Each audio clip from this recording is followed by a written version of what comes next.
Hello, everyone. Welcome to episode 4 of Black Women in Corporate America.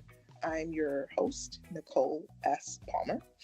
I am the author of Playing the Game While Black Women in Corporate America, and here with another episode. Really glad you're here. Rocking my little flag colors, trying to get a little bit more comfortable in my own skin. So, here we go. So, if you have checked out any of my teasers, I have alluded to a pretty timely topic, I think, based on being closer to the end of the year and just feeling like there's a time to reflect and consider things when we are heading into the new year. Perhaps it's time to make some changes.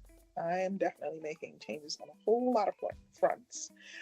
And so, in that, I started thinking about something that's been on my mind quite a bit actually is relationships. And you're probably gonna be like, oh, wait a minute, that's not what we're here for. Time out. I promise you, it totally relates. And what I was thinking about relationships is how interesting and layered they can be. And it's hard to really talk about them from a place of judgment because when you think about it, it's every finger you're pointing at someone, therefore pointing back at you, right? So this is not that. I wanted to really talk about relationships because I find myself in a quandary. Let's call it a quandary. And it really stems from the work that I'm doing in this space. And I will 100%, I'll be the first to admit that working in this space is not for the faint of heart. This is not something that most people would choose, and even people that look like me specifically, to be clear, it is hard work. It's hard work, it is heavy. Speaking truth to power and being very vocal about corporate America and issues that happen in corporate America to Black women and speaking out about it because a lot of people love to think that it doesn't happen, that this is not real. Happens all the time, unfortunately. So it's very tough to work in this space. And not only tough, it's exhausting. Very exhausting. And what I have found, especially the more that I pursue and really deepen my work in this space, the clearer your relationships become. And what I mean by that is that you will find out very quickly who your real friends are and who are your allies and who 100% support you no matter what, and not just when no one is looking. Catch that tea. Yeah, and I mean that sincerely because there are certain people, and that's what we're going to talk about, that are, I call them closet allies. Can we say that? Let's go with it. So there are people in my sphere that are closet allies. And that means that they are 100% in my corner. We'll go back to me 100%, as long as it doesn't cost them anything. And that, my friends, leads us into today's topic about the types of relationships you'll encounter in the workplace and in real life, unfortunately. Yeah, closet allies, they're a breed because they will be your biggest cheerleader accounts. And so you don't always realize it until the rubber hits the road that, oh, but not like that. So they're supportive. Oh, yeah, when that was really messed up, what happened to you, they'll 100% will co-sign and oh my gosh, outrage and all of that, but not in public. not on LinkedIn, not anywhere else. And I found that interesting. And like I said, there is no quicker way to find out who your real friends are and who the real allies are until you begin to lean into a space that not everybody loves, like DEIB, or talking about microaggressions, macroaggressions, toxic workplaces, strong Black woman tropes, concrete ceiling, the glass cliff. That's when their eyes glaze over. And you realize, oh, you were just with me until, okay, gotcha. So that is, I think, has been one of the toughest things that I have faced since really beginning this work in earnest. And I've always been a Black woman. That is not what has shifted. What has shifted is I've become more vocal. If you could believe that. People who know me in real life would be like, really? As compared to what? So I have become much more vocal in this space. I wrote a whole book, and I don't say that because you guys know I wrote a book. That's why you're here. So let's not act all shocked. But I say that to say that I'm 10 toes down. I'm all the way in. And so I don't have the luxury as a Black woman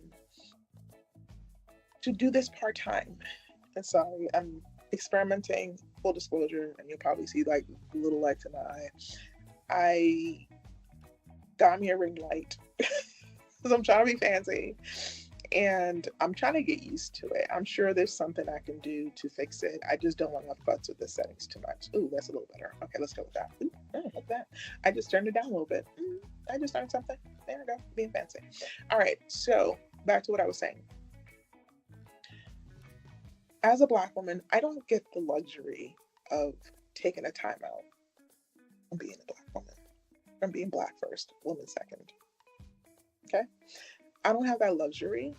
So it's very disheartening when there are people in your sphere that feel that they can just part-time it when it comes to being an ally. And that's what I have found. And so that's where I really started thinking about and reflecting on that, the whole concept of relationships, and still feeling a little glary, apologize. But this whole concept of relationships and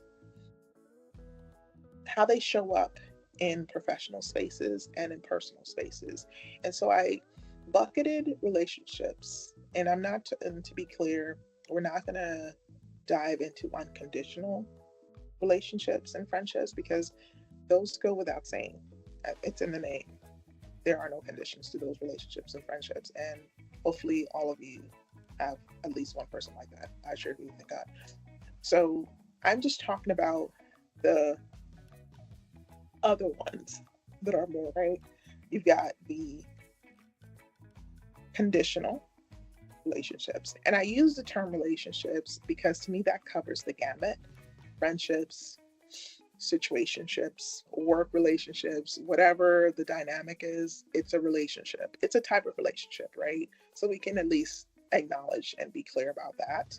So that's what I'm going to refer to these as. I'm going to refer to these, sorry, my selfie stick is going to slide away from me.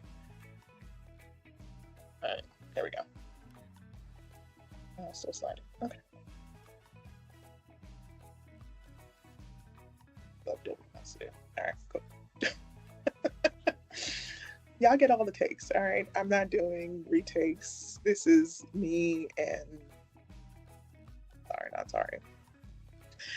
Anywho, so relationships, 100% to me, all in the same bucket, all the same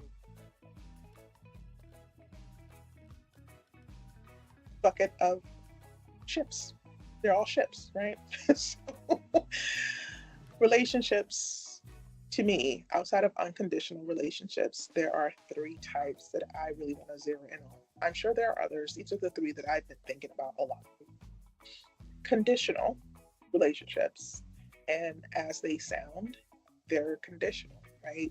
So it depends on what's happening, that whether or not the relationship is there. Some of y'all are just with people because it's winter and y'all need to be with someone in the wintertime.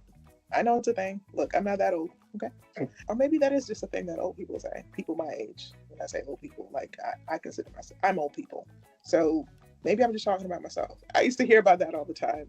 Maybe I'm dating myself, and maybe I should stop talking because I have not been in the dating pool, thank Jesus, for 2 decades and counting. So maybe I don't know what I'm talking about. But anywho, conditional relationships, right? Those are based on what is happening, what factors are influencing that relationship. So if things are great, it's great. If things get a little hairy, that relationship might get hairy, or you may not see that person. Or depending on if it comes down to behind the scenes, they're 100% always there for you.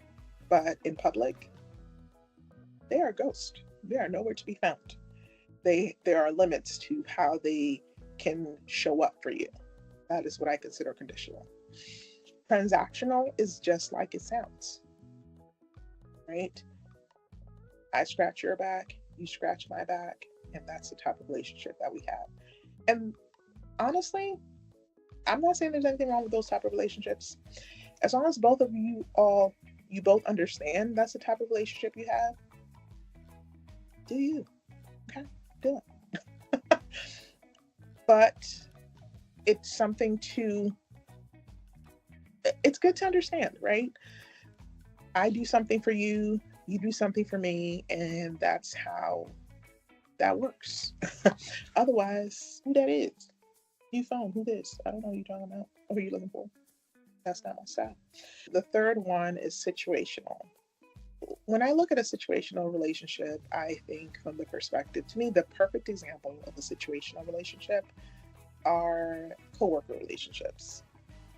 That typically means you bond over, you have something in common, your job, right? You're both working there, especially if you're in the same department or you work for the same company. So there's a common thread, a commonality between the two of you.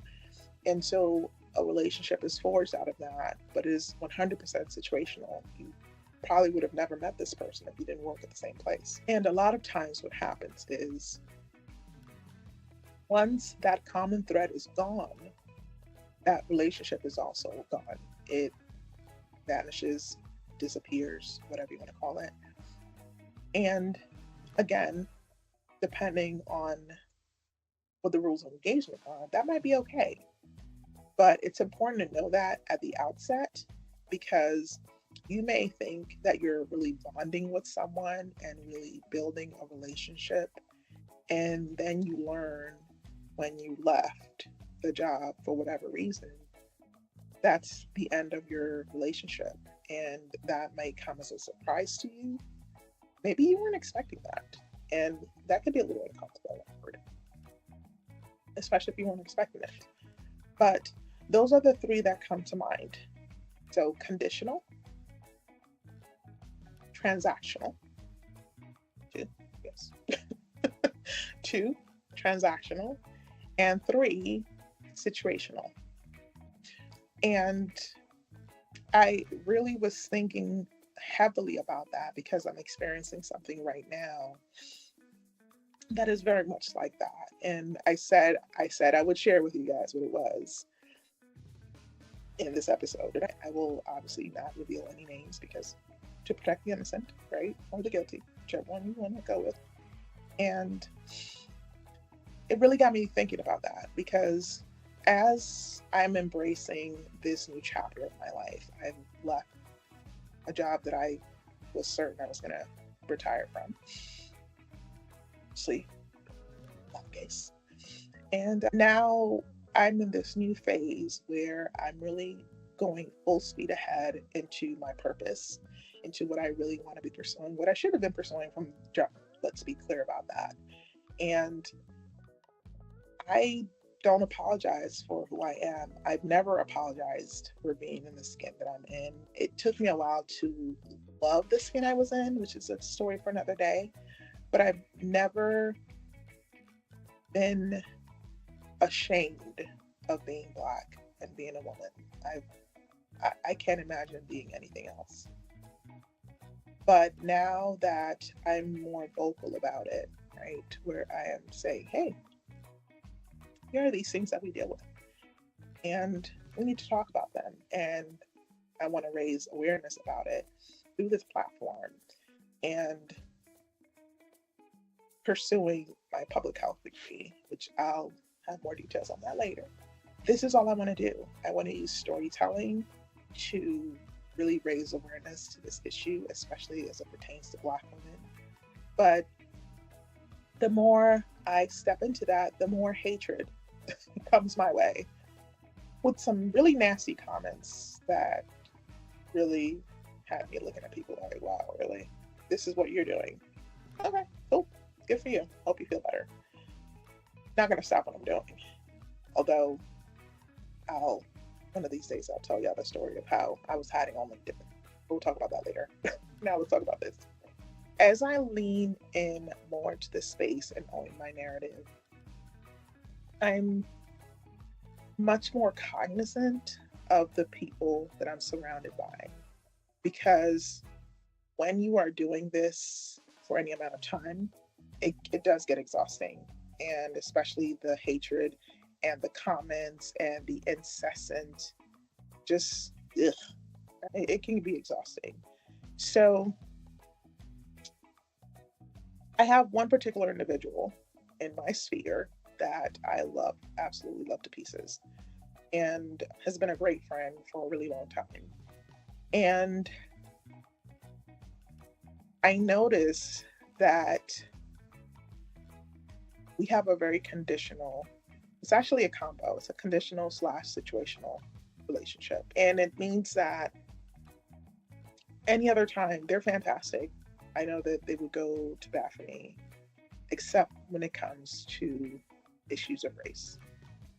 And I don't even know that they noticed, or maybe they're just hoping I haven't noticed, but it's really disheartening to see how it plays out and to see the discomfort that they exhibit when it comes to the things that I deal with, to the point that I've started talking about it less and less with them, because it's almost like it's not a side of me that we can talk about, that we can discuss, that they would feel comfortable. And this is something I've been talking to my husband about a lot, because it bothers me a lot, but I don't have the heart to tell them, because it's the one thing among everything else that it's like the black eye or the one speck. But I'm no prize. I do the best I can. I know that I have things I need to work through. And so in some ways I rationalize it in that way, that I know there's things I need to work on too. So who am I to really sit there and judge or make them want to face that if they're not ready to face it. And it's funny because I just saw this on Reddit. I follow this thread on Reddit. I think it's called Black Girls. Don't quote me on that. And someone was just talking about that, how they have this best friend who they've known for years and years, who is white, and they notice that every time they go out, like they go to some fancy place that usually likes to take photos, because the group is generally an attractive group, they always crop her out of the photos, and it makes her feel really bad, but nobody speaks up for her, even though you can tell they also feel awkward about it, like they know something is up. She's the only Black woman in the group, and it bothers her, and they can see it's visibly bothers her, but they don't say anything. And I was thinking about that and saying to myself, like, dang, man, that's not right. That's just not not right. She should say something, or whatever the case is, or get better friends. And but I'm in the same situation where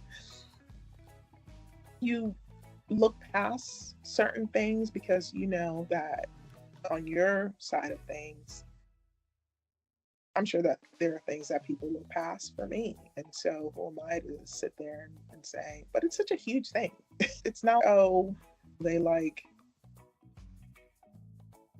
someone, some other team other than the teams that I like, and I'll just live with it. This is something really fundamental to who I am.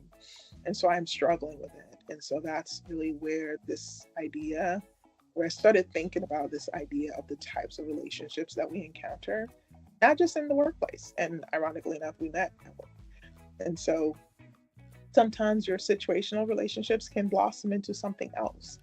But I wouldn't call this unconditional because there's definitely conditions to our relationship. There are a lot of conditions and layers.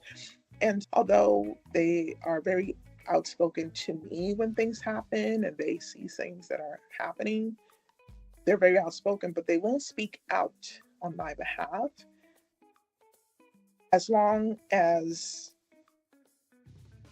they have to do it publicly. You understand what I'm saying? Like, it's one thing to be online and be behind an alias and you can say stuff, but it's another thing to be a person that has a reputation that they have to keep a certain way, and you don't want to associate yourself in a way. And so you then wonder, is this also a rejection of me, the person? How can you separate the two if you aren't comfortable enough speaking up when things are happening, or even supporting the work I'm doing? Let's just start basically. If you are not comfortable supporting the work, how do you reconcile is really the question. It's not, sure, I can have a conversation with them.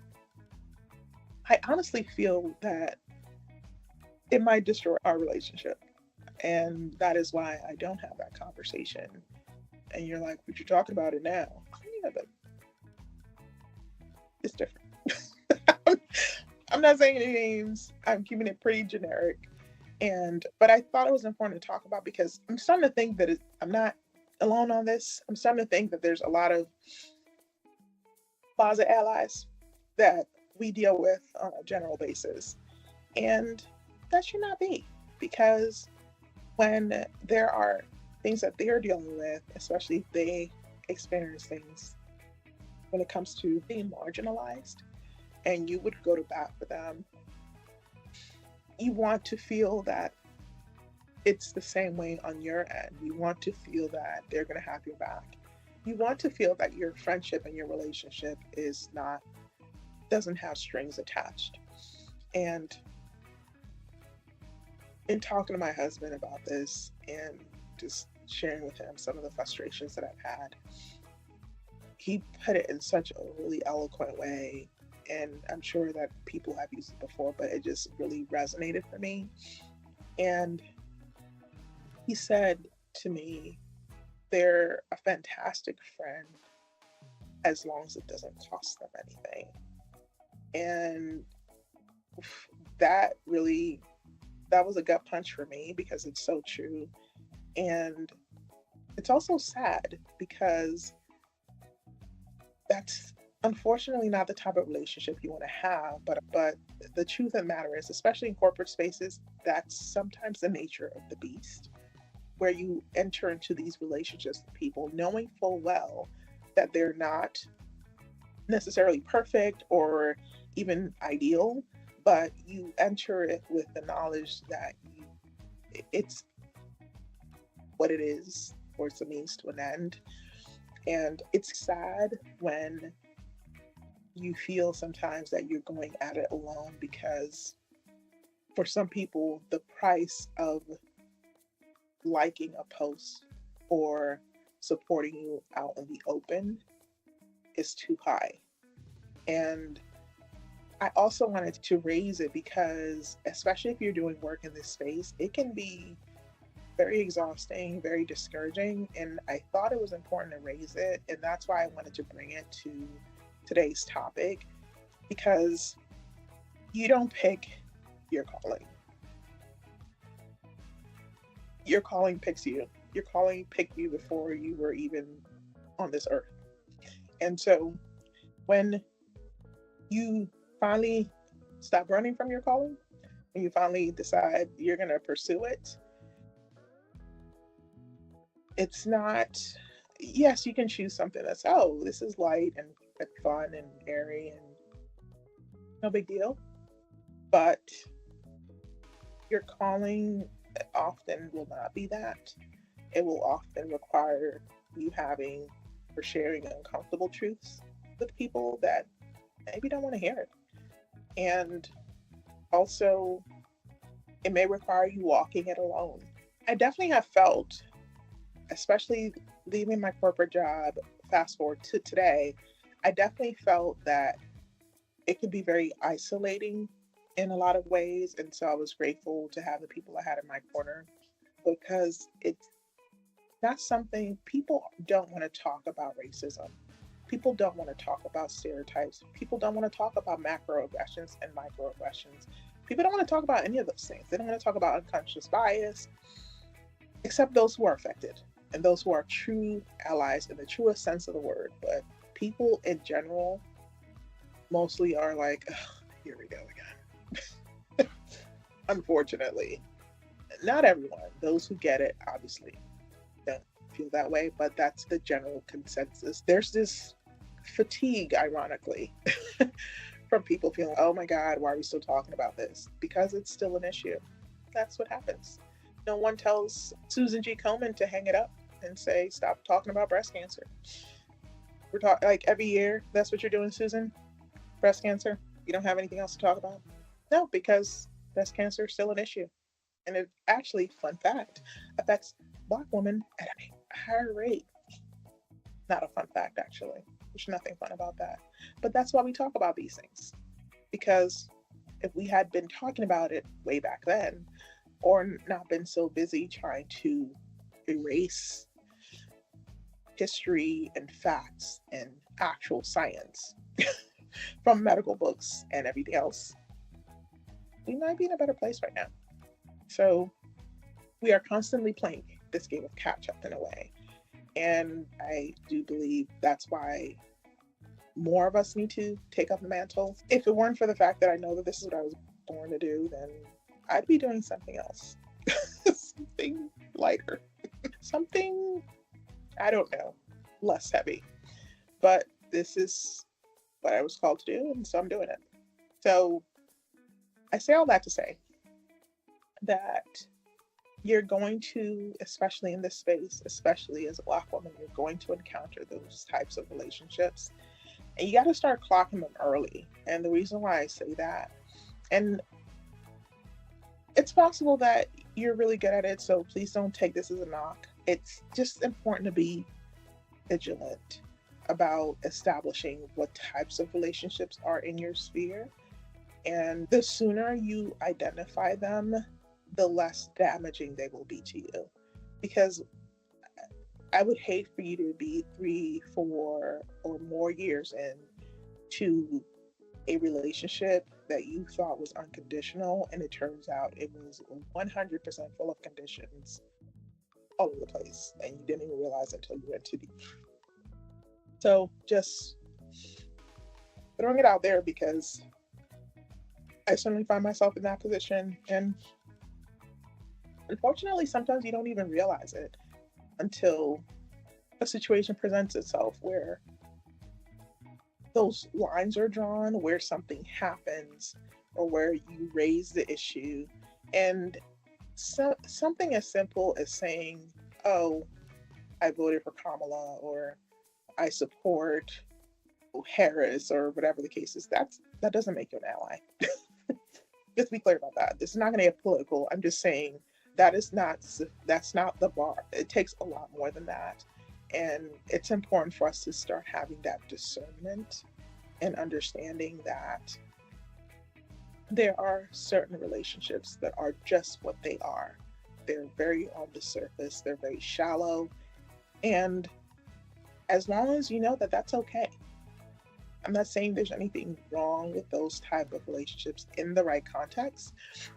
In the workplace, especially, you're going to need those types of relationships. You're going to need to have some conditional relationships. You're going to have some transactional relationships where you collaborate and you only connect for that time frame. And again, that is okay. Situational are just, again, with the package, depending on where you are in the workplace, that's going to determine whether or not, what kind of relationship you have. When conflict arises, you'll find out real quick. They're not going to be the people that are going to be speaking up for you. This is why it's so important to find out early what type of relationship you're in with people, especially at work, because if you don't and you find out after the fact, it can be very devastating. And I had a similar situation where I did not believe it was an unconditional relationship, because those don't exist in the workplace unless you had a pre-existing relationship or you forged a bond over something much more than just surface. But you could have meaningful relationships at work. And I believe that was in a meaningful relationship with a coworker, someone that I looked up to, someone that I admired. And I learned that after the fact that there was a situation that occurred where I was being disparaged and they did not speak up for me. And I was devastated. I was devastated because I saw them differently than what they saw me. And they saw me very much, our relationship was very situational. We were in the same space, we were in the same department. To see that play out, it can be very jarring and very jolting. So that's why I highly encourage you to find out early, to start thinking about that. Look at your relationships you have at work. Look at them all with a fine-tooth comb and really evaluate, especially relationships that mean a lot to you. Start with those relationships that mean the most to you at work. Take a really close look at them and really bucket each of those relationships so you know where you stand. It's important, and it's not even about them, it's about you. It's 100% about you, your peace of mind, your confidence, your self-worth. Really start looking at that, because it makes a difference. And I don't know what's going to come of my situational condition. I have no idea what's going to come of it. I do know at least that I acknowledge that is what it is, but I also acknowledge that I get a lot of value, and I know it sounds very much, this is a commodity. It's not what I'm trying to make it seem like. This is somebody that I value and I cherish. And so there's this saying that I grew up hearing that says, love covers a multitude of sins. And that's what I think about a lot of times, where there are certain things that you look past. And for this person in this situation, that's what I'm choosing to do. Although I will 100% say that it is really hurtful to not feel seen in that perspective, or feel that this person supports me in that way. So I want to bring it home, right? Bring it to a close, and just really say that despite everything, despite what we've talked about today, I do want to say that keep in mind that every relationship that you are in, it's not meant to last forever. What's important is for you to be able to approach every relationship that you are in with clarity and with intention. And as long as you're clear of what it is and you have no illusions that it's something other than what it is, then you can set boundaries. Not just physical boundaries, but emotional boundaries. I think those can be even more important. So as long as you're clear on what the relationship is, you can set your expectations, and you can level set for yourself and say, okay, I know what this is. It's fine. I'm okay because I know what it is, and I have no illusions that this is more than what it is. And y'all know this could apply to so many things, right? So many options that you can apply this approach to, not just professional, but also personal. But be clear on what that relationship is. And that aside, cherish those unconditional relationships. Treasure them. They're very rare. They're so rare. So when you find those unconditional relationships, those people that are there no matter what, the ones that they say, those sayings that are a friend will bail you out of jail, or a real friend will be in the jail cell with you, those are rare. I know 100%. Something goes down, someone's going to be bailing my husband and myself out. Neither of us is going to be outside. Cherish those relationships that are 100% unconditional, because they are so incredibly rare. And if you know that you have that type of relationship in your life, be better.